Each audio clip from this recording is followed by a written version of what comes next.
السلام علیکم ورحمۃ اللہ۔ علاقہ غور میں ایک ظالم بادشاہ تھا۔ وہ لوگوں کے گدھے بیکار میں پکڑ لیتا تھا۔ ظلم بر ظلم یہ کہ غریب جانوروں کو گھاس دانا تو ڈالتا نہ تھا، البتہ ان سے بار برداری کا کام اس قدر لیتا تھا کہ بیچارے 2-1 روز میں مر جاتے تھے۔ ایک دفعہ بادشاہ شکار کھیلنے کے لیے نکلا اور کسی جانور کے پیچھے گھوڑا دوڑاتا ہوا اپنے ساتھیوں سے جدا ہو گیا۔ ادھر سورج غروب ہو گیا اور رات کی سیاہی نے چاروں طرف ڈیرے ڈال دیے۔ بادشاہ مجبور ہو کر ایک گاؤں میں اتر پڑا۔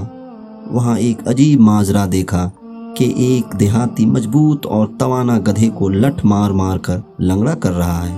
بادشاہ کو اس کی یہ حرکت پسند نہ آئی اور اس نے خشمناک لہجہ میں دیہاتی سے کہا کہ تو اس غریب جانور پر کیوں اتنا ظلم ڈھا رہا ہے؟ دیہاتی بادشاہ کو نہیں پہچانتا تھا۔ وہ بگڑ کر بولا، میاں مسافر اپنی راہ لگ، تجھے کیا معلوم کہ میرے اس کام میں کیا مصلحت ہے؟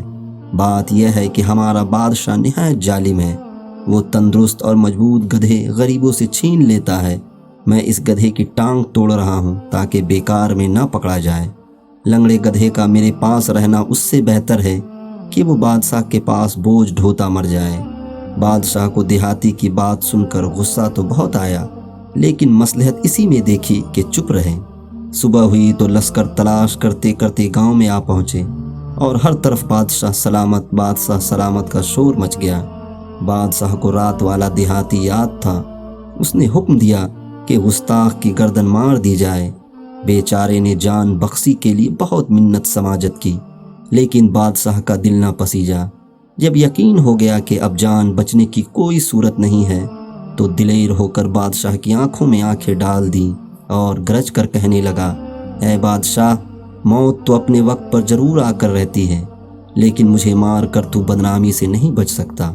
تیرے ظلم کا چرچا تو ہر چھوٹے بڑے کی زبان پر ہے۔ اگر ظالم کو ظالم کہنے کی سزا موت ہے تو پھر ساری رعیت کو مار ڈال۔ اگر تجھے میری باتیں ناگوار گزری ہیں تو انصاف سے کام لے کر ایسی باتوں کا سبب دور کر دیں۔ ایک بے گناہ کو قتل کرنے کی بجائے مخلوق خدا کو ستانا چھوڑ دے۔ تمہارے مظالم سے دنیا رات کو نہیں سوتی۔ معلوم نہیں تجھے نیند کیسے آ جاتی ہے۔ اپنے درباریوں کی تعریف اور خوشامد پر خوش نہ ہو۔ خلق خدا تجھ پر ہر وقت لعنت بھیجتی رہتی ہے۔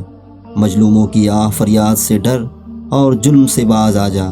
ان تلخ اور تند مگر سچی باتوں نے بادشاہ کو جھنجھوڑ کر رکھ دیا اور اس کا ضمیر بیدار ہو گیا۔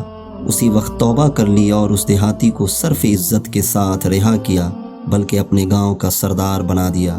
درس حیات، تمہارے ہر کام پر واہ واہ کے ڈونگڑے برسانے والے تمہارے خیر خواہ نہیں ہیں، بلکہ تمہارے خیر خواہ وہ ہیں جو تمہاری غلط روی پر ٹوکتے ہیں۔